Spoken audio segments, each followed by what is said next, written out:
너 또 왔네? 여기서 또 뛰면 네 할머니 할아버지가 이 집에서 쫓겨날 수도 있어. 이제 6살이면 말귀 알아들을 때도 됐잖아. 안녕하세요. 그냥 틀어놓는 라디오의 진행자 틀라지기입니다. 오늘도 그 틀라를 찾아주셔서 감사합니다. 이야기 시작 전 구독과 좋아요 부탁드릴게요. 64살 정희 씨가 지금의 아파트로 이사 온 건 1년 전이었습니다. 남편이 일을 그만두면서 오래 살던 단독주택을 정리했지요. 관리하기도 편하면서 아들의 집과도 멀지 않은 이곳으로 이사 왔어요. 결혼한 아들은 차로 15분 정도 떨어진 곳에서 살았습니다. 어린이집 교사인 며느리는 6살 난 민호를 키우며 맞벌이를 하고 있었지요. 평일에는 서로 바빠 자주 보지 못했지만 주말이면 셋이 정희 씨네 집에 들러 저녁을 먹곤 했습니다. 조용하던 집도 손자 민호가 오는 날이면 북적였습니다. 아이가 할머니를 찾으며 현관으로 뛰어들어오고 할아버지에게 새 장난감을 보여주겠다며 거실에서 노는 날도 있었어요. 문제가 처음 생긴 날도 그런 토요일 오후였습니다.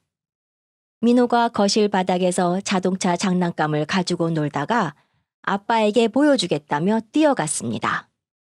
그 순간 아래에서 둔탁한 소리가 올라왔어요. 천장을 막대기로 세게 두드리는 소리였습니다. 민호는 놀라 그 자리에서 멈추었습니다. 정희 씨도 금세 무슨 뜻인지 알아챘어요.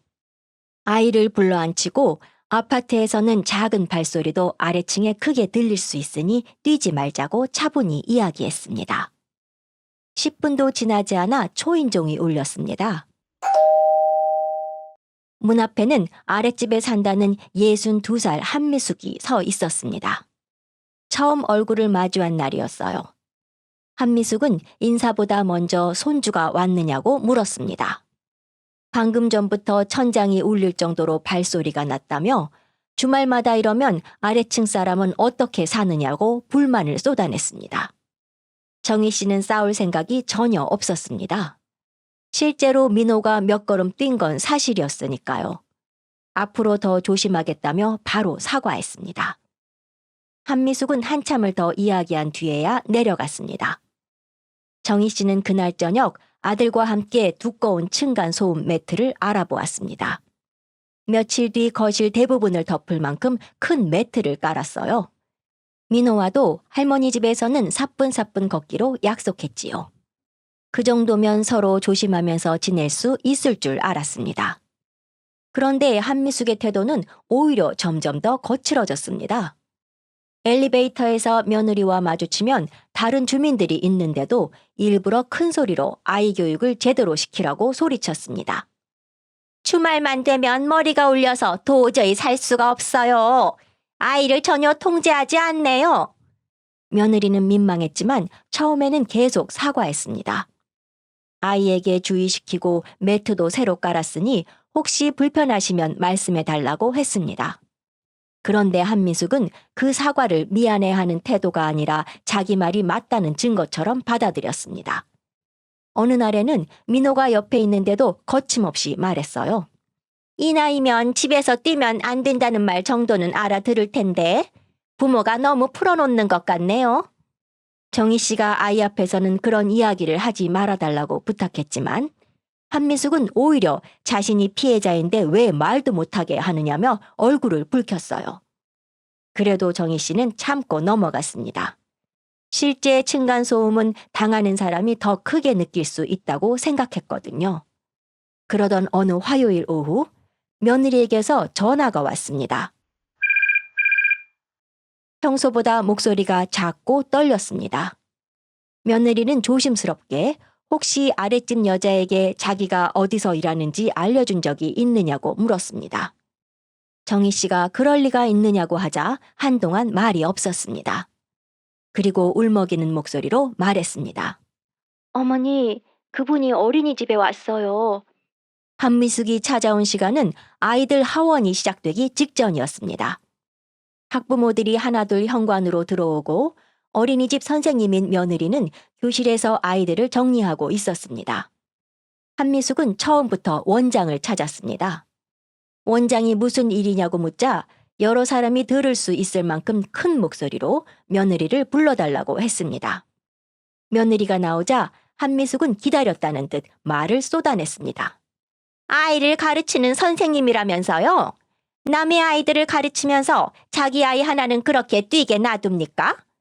집에서 주말마다 사람 머리 위가 쿵쿵 울리는데 부모한테 몇 번 말해도 나아지는 게 없어요. 며느리의 얼굴이 새빨개졌습니다. 여기는 직장인이 집 문제는 밖에서 이야기하자며 한미숙을 데리고 나가려 했지만 한미숙은 오히려 목소리를 더 높였습니다. 그리고 학부모들이 서 있는 쪽을 한번 바라본 뒤 기가 막힌 말까지 했습니다. 이런 사람이 여기서 남의 아이들을 가르친다는 걸 부모들도 알아야 하는 거 아닌가요? 자기 아이도 못 가르쳐서 남에게 피해를 주게 하는 사람이 무슨 선생이에요? 그제야 원장이 한미숙의 앞을 막았습니다. 이웃 간의 개인적인 문제를 교사의 근무지까지 가져와서 이렇게 소란을 피우시면 안 됩니다. 더 하시면 업무 방해로 볼 수밖에 없습니다. 그만 돌아가 주세요. 하지만 이미 늦었습니다.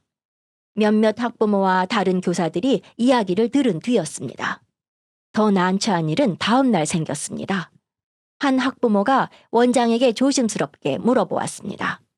전날 찾아온 여자가 말한 일이 사실이냐고요. 자기 아이를 맡기는 선생님인데 혹시 집안에 심각한 문제가 있는 사람인지 걱정된다고 했습니다. 원장은 그 선생님은 잘못이 없다고 분명하게 말해주었지만 며느리는 견디기가 힘들었습니다. 자기 직업까지 의심받았다는 생각이 들었거든요. 그날 저녁 며느리는 시댁에 찾아와 울었습니다. 시어머니 앞에서 아랫집 사람 욕을 하기 싫어 계속 참았지만 이제는 민호를 데리고 오기 무섭다고 했습니다. 한미숙이 자기 직장까지 알아내 찾아온 사람이니 다음에는 어린이집 앞에서 민호를 붙잡을지 남편 직장까지 갈지 모르겠다는 겁니다. 정희 씨는 며느리에게 미안했습니다. 자기 집에 놀러 오는 일 때문에 며느리가 직장에서 그런 모욕을 당했다는 게 마음 아팠어요. 그날 이후 아들 가족의 주말 방문이 끊겼습니다. 민호는 할머니가 보고 싶다고 했지만 며느리는 쉽게 데려오지 못했습니다.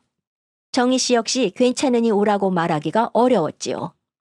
거실에는 손주 발소리가 걱정되어 새로 깔아놓은 두꺼운 매트만 덩그러니 남았습니다.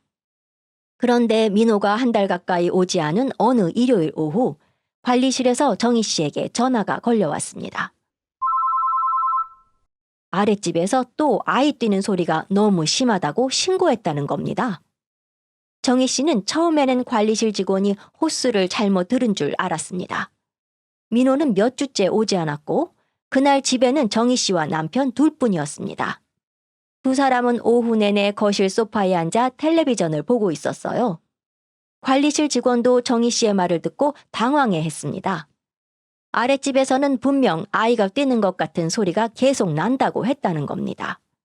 정희 씨는 이상했지만 첫 신고만으로 한미숙이 거짓말한다고 단정짓고 싶지는 않았습니다. 아파트에서는 소리가 벽과 배관을 타고 엉뚱한 곳에서 들리는 경우도 있다는 말을 들어보았으니까요.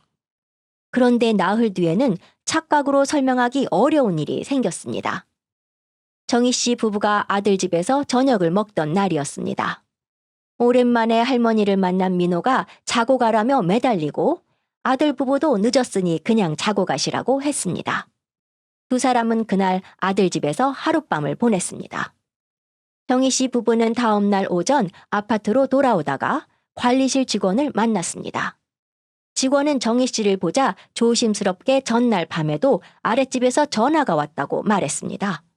밤 11시가 넘도록 아이 뛰는 소리와 가구 끄는 소리가 계속되어 잠을 잘 수 없었다는 내용이었어요.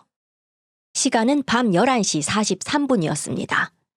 그때 정희 씨와 남편은 아들 집 작은 방에서 이미 잠자리에 들어 있었고 자기 집에는 아무도 없었습니다. 정희 씨는 바로 관리실로 내려가 민원 기록을 확인했습니다.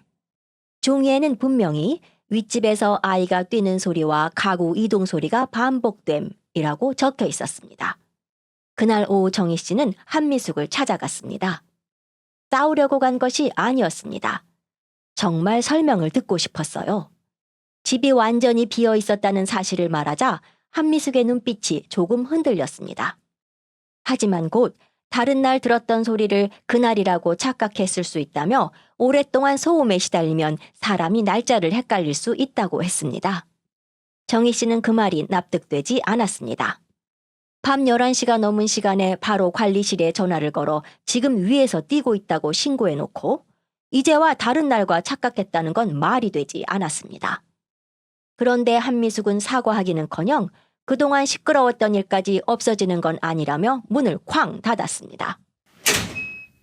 정희 씨는 그날부터 달력을 꺼냈습니다. 민원이 들어온 날짜와 시간, 집에 누가 있었는지, 손자가 방문했는지를 적어두기 시작했습니다. 며느리는 거실을 비추는 가정용 카메라 하나를 설치해 주었습니다.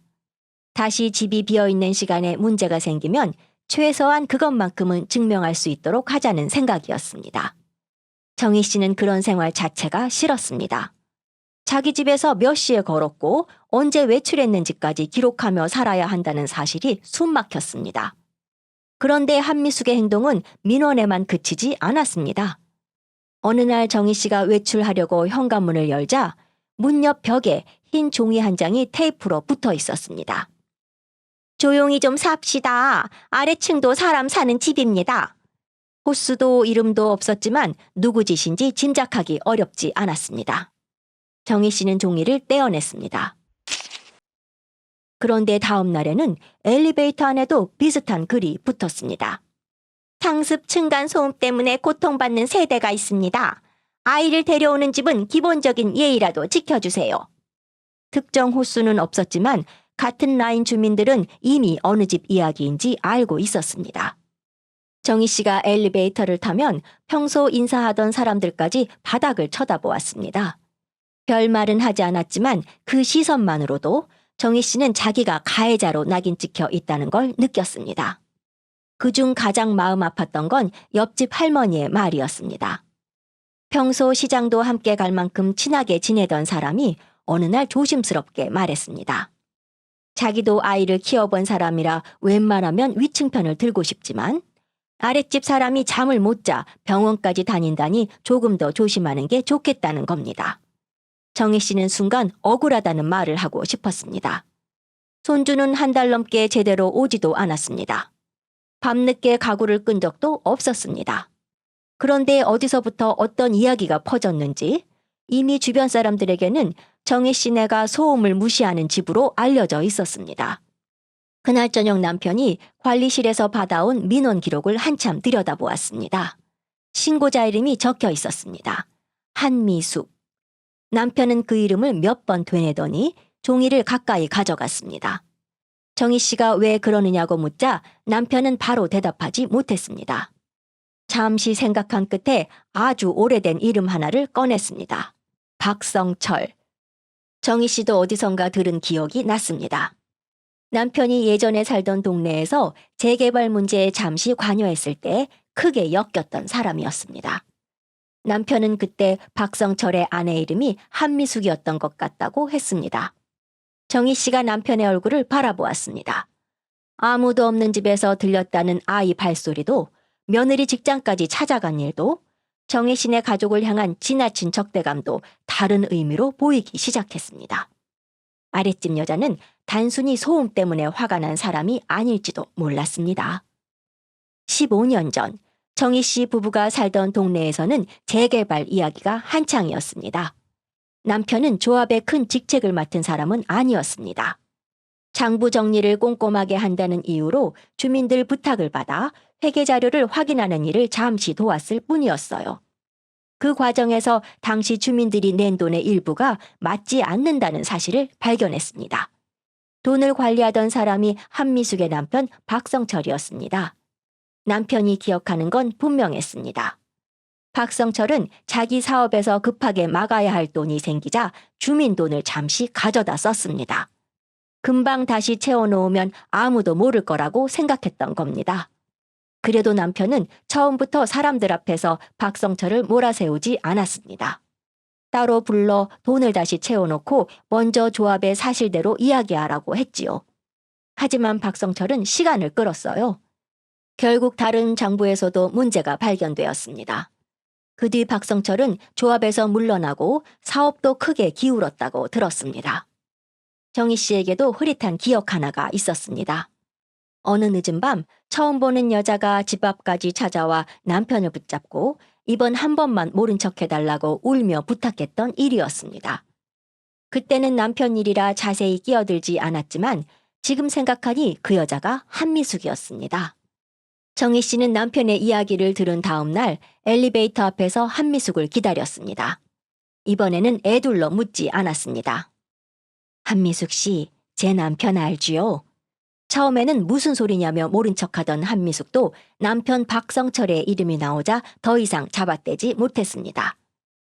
한미숙은 정희 씨 부부가 이사 오던 날 바로 알아보았다고 인정했습니다.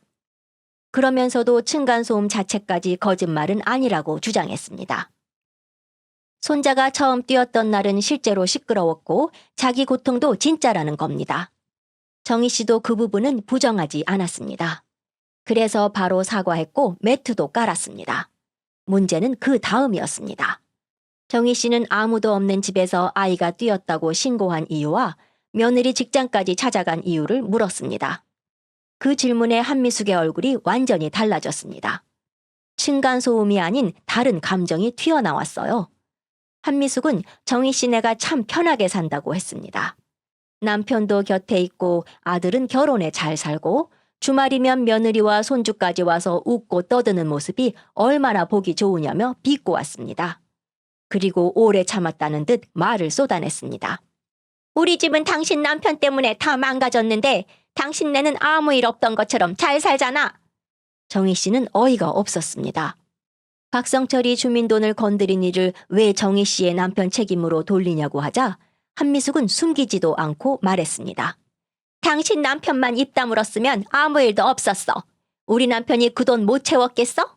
조금만 더 시간을 주었으면 됐는데 굳이 일을 키웠잖아. 그 뒤로 사업 망하고 사람들 손가락질 받고 우리 집까지 다 깨졌어. 그 한마디로 충분했습니다. 한미숙은 남편이 무슨 일을 했는지 몰랐던 사람이 아니었어요. 잘못한 사람보다 들추어낸 사람을 미워하며 10수년을 살아온 겁니다. 정희 씨는 오래전 일 때문에 자기 부부를 싫어하는 것까지 막을 생각은 없다고 했습니다. 다만 아무 상관없는 며느리와 손주까지 건드리는 건 절대로 받아들일 수 없다고 분명히 말했습니다. 한미숙은 오히려 비웃었습니다. 당신 남편 때문에 우리 가족이 다 고생했는데 왜 당신 가족만 아무 일 없이 행복하게 살아야 해? 정희 씨는 더 이상 대화할 필요가 없다고 생각해 돌아섰어요. 그런데 며칠 뒤 한미숙은 정희 씨가 가장 참을 수 없는 짓을 저질렀습니다. 손자가 오랜만에 할머니를 보고 싶다고 졸라 며느리와 함께 잠깐 들른 날이었습니다. 세 사람이 엘리베이터를 기다리는데 문이 열리며 한미숙이 나타났습니다. 손자는 한미숙을 알아보고 정희 씨의 뒤로 숨었습니다. 한미숙은 그런 아이를 내려다보더니 아무렇지 않게 말했습니다. 너 또 왔네? 여기서 또 뛰면 네 할머니 할아버지가 이 집에서 쫓겨날 수도 있어. 이제 6살이면 말귀 알아들을 때도 됐잖아. 손자는 순식간에 얼어붙었습니다. 아이는 정희 씨를 올려다보며 작은 목소리로 물었습니다. 할머니, 내가 오면 할머니가 쫓겨나? 정희 씨는 그 말에 피가 거꾸로 솟는 것 같았습니다. 자기에게 욕을 하는 것보다 손자가 그 말을 사실이라고 믿는 게 더 화가 났습니다. 정희 씨가 아이 앞에서 무슨 짓이냐고 따지자 한미숙은 조금도 미안해하지 않았어요. 그럼 애를 안 데려오면 되잖아요. 나도 조용해서 좋고 당신들도 괜히 싸울 일 없고. 손자는 결국 울음을 터뜨렸습니다. 집에 올라온 뒤에도 자기가 안 오면 할머니가 안 쫓겨나는 거냐고 몇 번이나 물었습니다. 며느리가 아무리 아니라고 설명해도 아이는 쉽게 믿지 못했습니다. 그날 이후 손자는 먼저 할머니 집에 가지 않겠다고 했습니다. 정희 씨는 손주가 오지 않는 것보다 아이가 자기 집을 무서운 곳으로 기억하게 된 것이 더 마음 아팠습니다. 그런데 한미숙의 진상짓은 여기서 그치지 않았습니다. 며칠 뒤 며느리는 어린이집 원장에게서 조심스러운 이야기를 들었습니다. 지역 엄마들이 이용하는 온라인 카페에 어린이집 이름과 함께 이상한 글이 올라왔다는 겁니다. 글에는 특정 교사 이름은 없었지만 층간소음 가해 가족의 며느리가 아이들을 가르치는 어린이집이라는 표현이 있었습니다. 주말마다 아이를 뛰게 하고 항의하는 이웃을 가족이 몰려와 겁을 주었다는 내용까지 적혀 있었습니다. 며느리의 이름은 없었지만 어린이집에 한미숙이 찾아온 일을 본 학부모라면 누구의 이야기인지 알 수 있었습니다.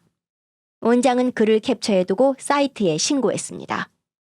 그리고 며느리에게 출근하지 말라는 말은 하지 않았지만 혹시 학부모의 문의가 더 들어오면 어린이집에서 공식적으로 대응하겠다고 했습니다. 며느리는 그날 퇴근 후 차 안에서 한참 울었습니다. 한미숙이 자기 직장을 한번 찾아온 것으로도 모자라 이제는 얼굴도 모르는 사람들에게까지 자기를 이상한 부모로 만들고 있었습니다. 정희 씨 아들도 크게 화가 났습니다. 지금까지는 부모님 아파트에서 생긴 일이라 자기가 끼어들수록 일이 더 커질까봐 참고 있었어요. 하지만 이제는 자기 아내의 직장과 아이까지 건드리고 있었습니다.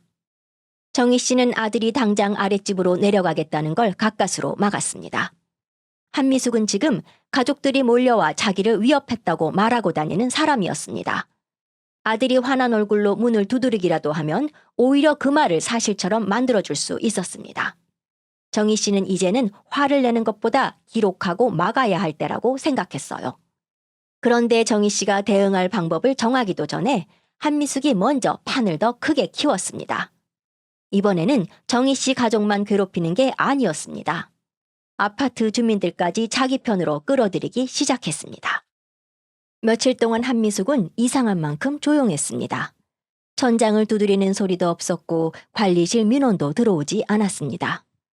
정희 씨는 오히려 그 침묵이 불안했어요. 그러던 어느 아침 엘리베이터 게시판 앞에 사람들이 모여 있었습니다. 정희 씨가 가까이 가보니 커다란 종이 한 장이 붙어 있었습니다. 상습 층간소음 세대에 대한 강력한 조치를 요청합니다. 호수는 적혀 있지 않았습니다. 하지만 내용을 조금만 읽어도 누구를 말하는지 알 수 있었지요. 주말마다 어린아이를 데려와 뛰게 한다. 밤늦게까지 가구를 끌고 발망치를 한다.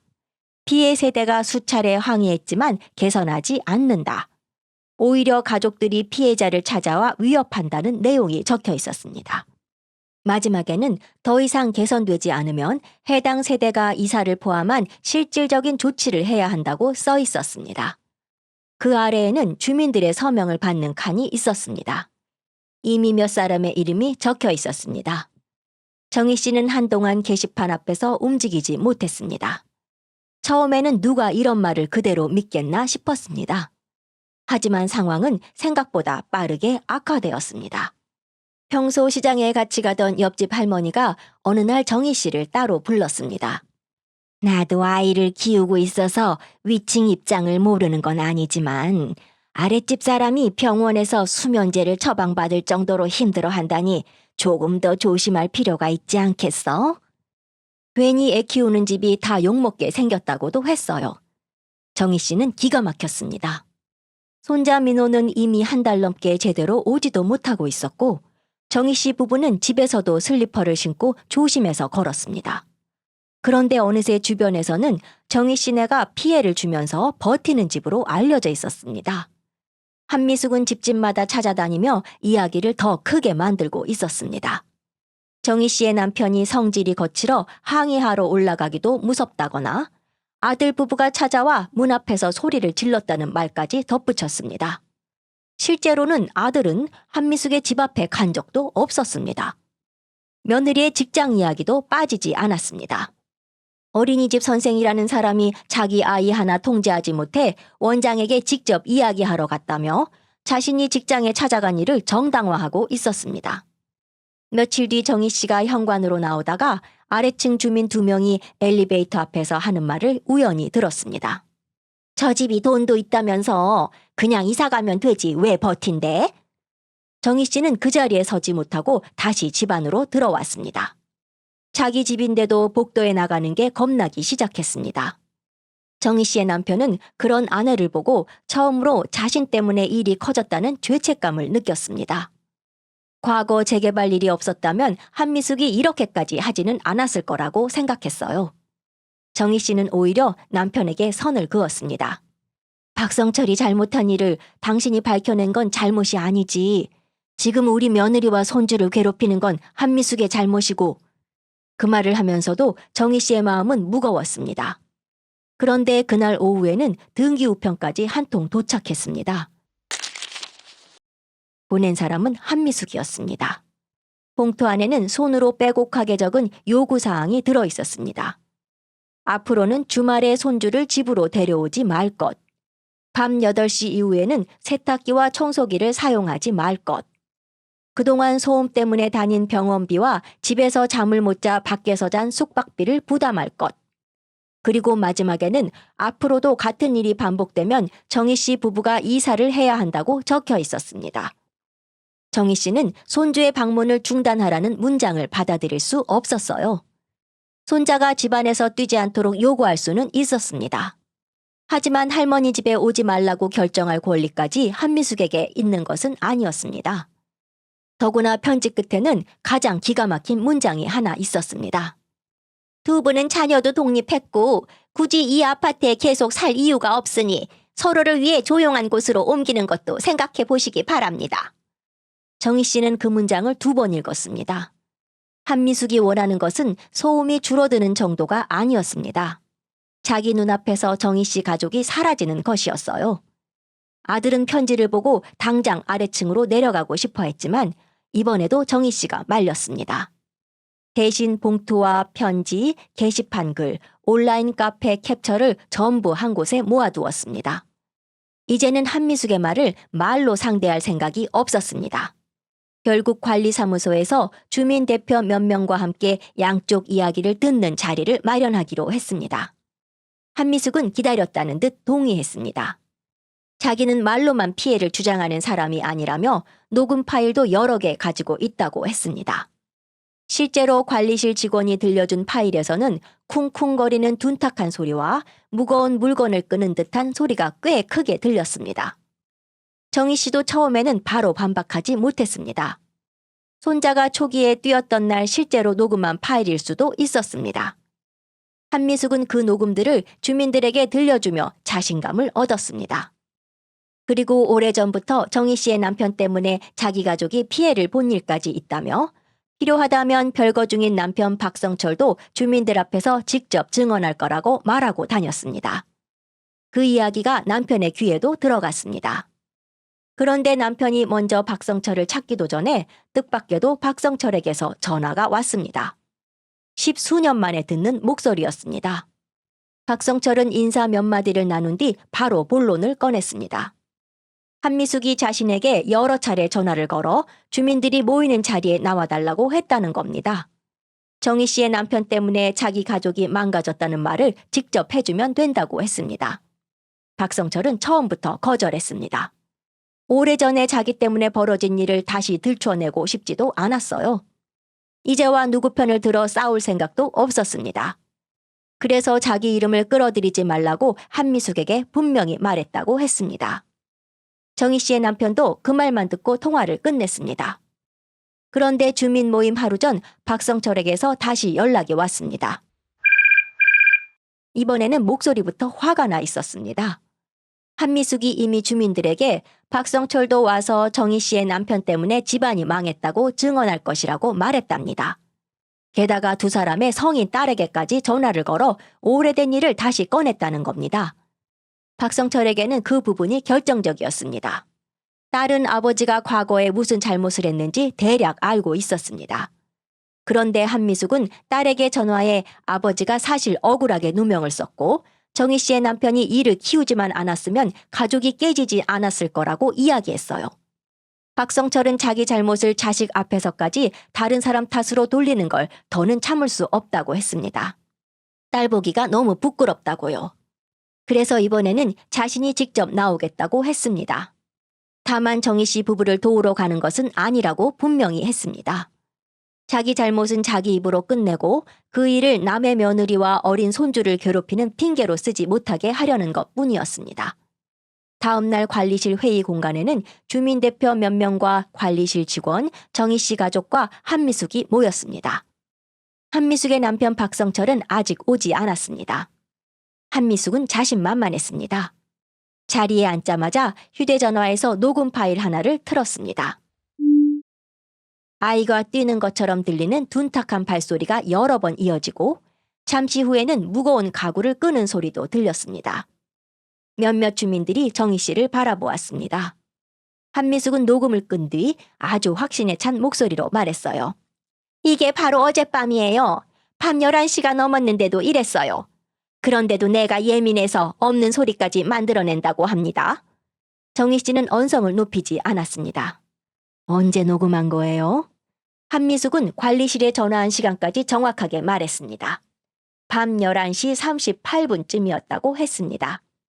정희 씨가 며느리를 바라보았습니다. 며느리는 말없이 휴대전화를 꺼내 거실 카메라 영상을 틀었습니다. 밤 11시 38분. 불이 꺼진 거실에는 아무도 없었습니다. 정희 씨 부부는 친척의 장례식 때문에 지방에 내려갔다 새벽이 되어서야 집으로 돌아왔습니다. 영상 속 시계가 계속 흘러갔지만 현관문은 한 번도 열리지 않았습니다. 정희 씨가 한미숙을 바라보았습니다. 어젯밤 우리 집에는 아무도 없었어요. 조금 전까지 자신만만하던 한미숙의 얼굴이 처음으로 굳어졌습니다. 한미숙은 곧바로 날짜를 잘못 기억했을 뿐이라고 말을 바꾸었습니다. 오랫동안 소음에 시달리다 보니 녹음해둔 파일이 여러 개이고 어느 날짜 것인지 헷갈릴 수도 있다는 겁니다. 정희 씨는 일일이 말싸움을 하지 않았습니다. 관리실 직원이 그동안의 민원 기록을 확인한 뒤 집이 비어있던 시간과 겹친 신고가 이번 한 번만은 아니라고 설명했습니다. 손주가 오지 않은 날에도 아이 뛰는 소리로 접수된 기록이 몇 차례 더 있었습니다. 그제야 주민들의 분위기가 달라지기 시작했습니다. 그때 며느리가 한 가지를 물었습니다. 자기 직장은 어떻게 알아냈느냐는 것이었어요. 며느리는 한미숙에게 어린이집 이름을 알려준 적도 없었고 정희 씨 부부 역시 말한 적이 없었습니다. 한미숙은 우연히 알았다고 얼버무렸습니다. 하지만 며느리는 이제야 떠오르는 일이 있다고 했습니다. 한미숙이 어린이집에 찾아오기 며칠 전 아침 출근길 버스 정류장에서 멀찍이 서 있는 한미숙을 본 적이 있었습니다. 같은 방향으로 볼 일이 있나 보다 하고 넘겼습니다. 아파트 현관 CCTV를 확인하니 그날 며느리가 나간 직후 한미숙도 뒤따라 나가는 모습이 남아 있었습니다. 정희 씨가 직장까지 일부러 따라간 것이냐고 묻자 한미숙은 한동안 대답하지 않았습니다. 그러다 결국 너무도 태연하게 말했습니다. 며느리가 시댁 방문을 줄이면 아이도 덜 올 것 같았다는 겁니다. 회의실이 조용해졌습니다. 직장까지 찾아간 건 순간 화가 나 충동적으로 벌인 일이 아니었습니다. 며느리가 정희 씨 집에 오는 것 자체를 불편하게 만들면 손자 역시 오지 않을 거라고 계산한 겁니다. 정희 씨는 그제야 어린이집 게시글까지 하나의 흐름으로 이해했습니다. 며느리를 창피하게 만들어 발길을 끊게 하고 아이에게는 할머니가 쫓겨난다고 겁을 줘 스스로 오지 않게 만들고 주민들에게는 정희 씨네를 상습 가해 세대로 만들어 결국 이사하게 하려 한 겁니다. 정희 씨가 낮은 목소리로 말했습니다. 당신은 우리 집을 조용하게 만들려던 게 아니었어요. 우리 가족이 아예 이 집에 못 오게 만들려고 했던 거예요. 한미숙은 대답하지 않았습니다. 궁지에 몰리자 갑자기 정희 씨의 남편에게로 화살을 돌렸습니다. 자기가 왜 이렇게까지 됐는지는 정희 씨의 남편이 가장 잘 알 거라면서 15년 전 재개발 이야기를 주민들 앞에서 꺼냈습니다. 정희 씨의 남편이 자기 남편을 도둑으로 만들어버려서 그 일로 사업이 망하고 가족들이 뿔뿔이 흩어졌다는 겁니다. 자신이 지금 겪는 불면과 불안도 모두 그때부터 시작되었다고 했어요. 그리고 남편 박성철에게 물어봐도 똑같이 말할 거라며 목소리를 높였습니다. 그 순간 관리실 문이 열렸습니다. 박성철이 들어왔습니다. 한미숙은 당황했어요. 박성철은 절대 안 오겠다고 했었으니까요. 박성철은 주민들 앞에 선 뒤 자기가 왜 이곳에 왔는지부터 차분하게 설명했습니다. 한미숙이 며칠 전부터 전화를 걸어 주민회의에 나와 정희 씨의 남편 때문에 자기 가족이 망했다고 증언해달라고 요구했지만 자신은 처음부터 거절했다고 했습니다. 그런데 한미숙이 자기 이름을 팔아 이미 증언할 사람처럼 이야기하고 딸에게까지 오래된 일을 왜곡해 다시 전하자 더는 가만히 있을 수 없었다고 했습니다. 그리고 박성철은 한 번도 한미숙이 듣고 싶어 하지 않았던 사실을 자기 입으로 말했습니다. 그때 주민들 돈에 손을 댄 사람은 납니다. 이분이 시킨 것도 아니고 없는 죄를 씌운 것도 아닙니다. 제 사업 막아보겠다고 잠깐 쓰고 채워놓으면 된다고 생각했는데 결국 못 채웠습니다. 한미숙이 다급하게 막으려 했지만 박성철은 멈추지 않았습니다. 정희 씨의 남편이 처음부터 사람들 앞에서 자신을 망신 준 것도 아니라고 했습니다. 장부 문제를 발견한 뒤 따로 불러 돈을 채우고 스스로 이야기할 시간을 주었습니다. 그런데 자신이 겁이 나 시간을 끌었고 결국 다른 곳에서도 문제가 드러나면서 더 크게 터졌다는 겁니다. 사업이 망한 것도 저분 때문이 아니야. 그 뒤에 내가 술 마시고 집에도 안 들어가고 빚쟁이 피해서 돌아다니고 당신이랑 애들한테 화풀이 한 것도 그냥 다 내 잘못이었어. 그러니까 내 잘못을 남의 며느리 직장 찾아가고 6살짜리 아이 겁주는 핑계로 쓰지 마. 한미숙의 얼굴이 새빨개졌습니다. 박성철은 마지막으로 한 가지를 더 밝혔습니다. 당시 정희 씨의 남편이 조합장에게 바로 알리지 않고 시간을 주었다는 사실을 한미숙도 알고 있었습니다. 한미숙이 직접 정희 씨의 집 앞까지 찾아가 더 기다려달라고 부탁했기 때문입니다. 한미숙이 지금까지 정희 씨의 남편이 하루아침에 자기 남편을 도둑으로 몰았다고 주민들에게 말한 건 역시 거짓말이었던 겁니다. 모든 말을 듣고 있던 주민 한 사람이 조심스럽게 입을 열었습니다. 게시판 서명에 이름을 적었던 사람이었습니다. 한미숙이 찾아왔을 때는 정말 몇 달 동안 밤마다 아이가 뛰어 병원까지 다닌다고만 들었고 정희 씨네와 오래된 개인적인 원한이 있다는 말은 한마디도 듣지 못했다고 했습니다. 다른 주민들도 비슷했습니다. 자신들은 층간소음 문제에 서명한 것이지 누군가의 옛날 복수에 동의한 것이 아니라고 했습니다. 조금 전까지 주민들의 서명을 자기 편의 증거처럼 내세우던 한미숙은 그제야 주변을 둘러보았습니다. 자기를 바라보는 눈빛이 처음과 완전히 달라져 있었습니다. 그리고 박성철이 한미숙에게 말했습니다. 남의 집에 화풀이 한다고 해서 우리 가족이 예전으로 되돌아가는 게 아니야. 그만해.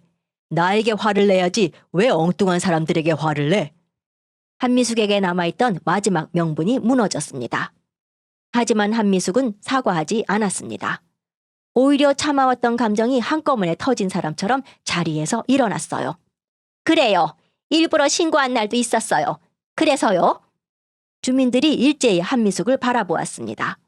한미숙은 울면서도 목소리를 낮추지 않았습니다. 정희 씨 부부가 이사 온 날 알아보았고 그때부터 속이 뒤집혔다고 했습니다.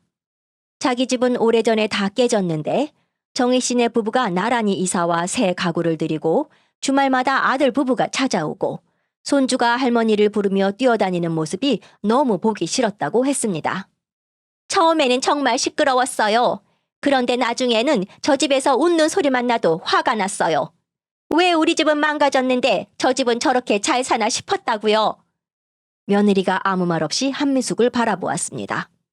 한미숙은 이제 숨기지도 않았습니다. 며느리라도 시댁에 발길 끊으면 애도 덜 올 거라고 생각했어요. 그래서 어린이집에 찾아갔어요. 그게 뭐가 그렇게 잘못이에요? 나도 사람답게 좀 살고 싶었어요. 정희 씨는 그 말을 듣는 순간 오히려 화가 가라앉는 느낌이었습니다. 이제야 한미숙이 정말 원한 것이 드러났습니다. 한미숙에 필요한 것은 조용한 집이 아니었습니다. 당신 남편이 잘못한 일을 왜 우리 며느리가 갚아야 해요? 우리 손주는 태어나지도 않았을 때의 일인데 왜 6살짜리 아이가 갚아야 하냐고요. 한미숙은 아무 말도 하지 못했습니다.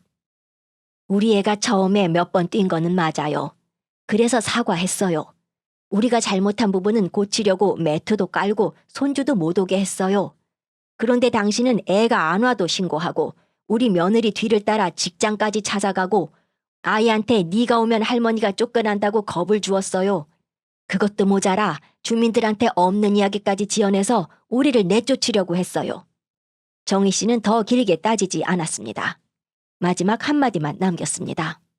당신이 우리 집에서 정말 듣기 싫었던 건 발소리가 아니었어요. 한미숙이 정희 씨를 바라보았습니다. 우리가 웃고 사는 소리가 듣기 싫었던 거잖아요. 한미숙은 끝내 대답하지 못했습니다. 그날 주민들 앞에서 처음으로 층간소음 싸움의 진짜 이유가 모두 드러났습니다. 주민회의가 끝난 뒤 모든 일이 하루아침에 원상태로 돌아온 것은 아니었습니다. 게시판에 붙었던 글은 내려갔어요. 관리사무소에서는 앞으로 특정 세대를 상대로 반복 민원이 들어올 경우 사실관계를 함께 기록하기로 했습니다. 지역 온라인 카페에 올라온 글도 신고 끝에 삭제되었습니다. 한미숙은 더 이상 며느리의 어린이집을 찾아오지 않았습니다. 주민들의 시선도 조금씩 달라졌습니다. 평소 정희 씨에게 조심하라고 말하던 옆집 할머니는 며칠 뒤 작은 과일 봉지를 들고 찾아왔습니다. 자기도 한미숙의 이야기만 듣고 너무 쉽게 판단한 것 같다며 미안하다고 했습니다. 정희 씨는 괜찮다고 했지만 한 번 생긴 상처가 바로 없어지는 건 아니었습니다. 특히 손자 민호에게 남은 상처가 컸습니다. 아이는 여전히 할머니 집에 가자는 말을 들으면 먼저 아래층 할머니를 물었습니다. 자기가 다시 가면 할머니와 할아버지가 쫓겨나는 것 아니냐고 했습니다. 한 번은 며느리가 손자와 블록을 가지고 놀다가 실수로 하나를 떨어뜨렸습니다. 정희 씨네가 아니라 자기 집이었는데도 손자는 화들짝 놀라 바닥을 내려다보았습니다. 엄마, 밑에 할머니가 화내? 며느리는 그 말을 듣고 가슴이 철렁했습니다. 한미숙이 아이에게 던진 몇 마디가 할머니 집만이 아니라 모든 아파트 바닥을 무서워하게 만든 겁니다. 정희 씨는 결국 어느 토요일 아들 집으로 직접 갔습니다. 손자 옆에 앉아 아이 손을 잡고 천천히 이야기했습니다. 아파트에서는 뛰지 않는 게 맞고 다른 집에 피해를 주지 않으려고 조심하는 것도 중요하다고 했습니다. 하지만 실수로 장난감 하나를 떨어뜨렸다고 나쁜 아이가 되는 것도 아니고 할머니 집에 놀러 오는 것은 더더욱 잘못이 아니라고 설명했습니다. 손자는 한참 듣다가 조심스럽게 물었습니다. 내가 가도 할머니 안 쫓겨나? 정희 씨는 웃으며 고개를 저었습니다. 안 쫓겨나. 할머니 집인데 할머니가 어디를 가? 그날 이후 한 달이 넘어서야 손자는 다시 할머니 댁으로 향했습니다. 공교롭게도 엘리베이터 문이 열렸을 때 안에는 한미숙이 타고 있었습니다. 손자는 한미숙을 보자 몸부터 얼어붙었습니다. 그리고 정희 씨의 손을 꽉 잡았습니다. 한미숙도 아이를 알아보았습니다. 잠깐 서로 시선이 마주쳤지만 이번에는 아무 말도 하지 않았습니다. 정희 씨도 지난 일을 다시 꺼내고 싶지 않았습니다. 그저 손주의 손을 잡고 엘리베이터에 올라탔지요. 집에 도착하자 손자는 신발을 벗으며 진지하게 말했습니다. 할머니, 나 오늘은 안 뛸게. 정희 씨가 웃었습니다. 그래, 뛰지는 말자. 뛰고 싶으면 놀이터 가서 놀자. 손자가 조심스럽게 블록 상자를 꺼냈습니다. 정희 씨가 말을 하나 더 보탰습니다. 대신 놀기는 마음껏 놀아. 할머니 집에 놀러 왔는데 숨도 못 쉬고 있으면 그게 놀러 온 거니? 손자는 그제야 조금 웃었습니다. 한참 블록을 쌓던 아이가 기다란 블록 하나를 실수로 떨어뜨렸습니다. 손자의 손이 그대로 멈추었습니다. 아이는 본능적으로 바닥을 내려다보았습니다. 아래에서 언제 천장을 두드리는 소리가 올라올지 기다리는 얼굴이었어요. 아무 소리도 나지 않았습니다. 정희 씨는 바닥에 떨어진 블록을 주워 아이의 손에 다시 쥐어주었습니다. 괜찮아. 일부러 그런 거 아니잖아. 손자는 잠시 블록을 바라보다 다시 놀이를 시작했습니다. 조금 뒤 아들 부부도 도착했습니다. 오랜만에 5가족이 정희 씨네 식탁에 둘러앉았습니다. 손자는 유치원에서 있었던 일을 쉴 새 없이 이야기하고 정희 씨의 남편은 손주 말에 맞장구를 치느라 밥도 제대로 먹지 못했어요. 정희 씨의 집에 다시 웃음소리가 가득했습니다. 오늘도 함께해 주셔서 감사합니다. 지금까지 그냥 틀어놓는 라디오의 진행자 틀라지기였어요. 오늘의 이야기가 마음에 남으셨다면 구독과 좋아요 부탁드릴게요.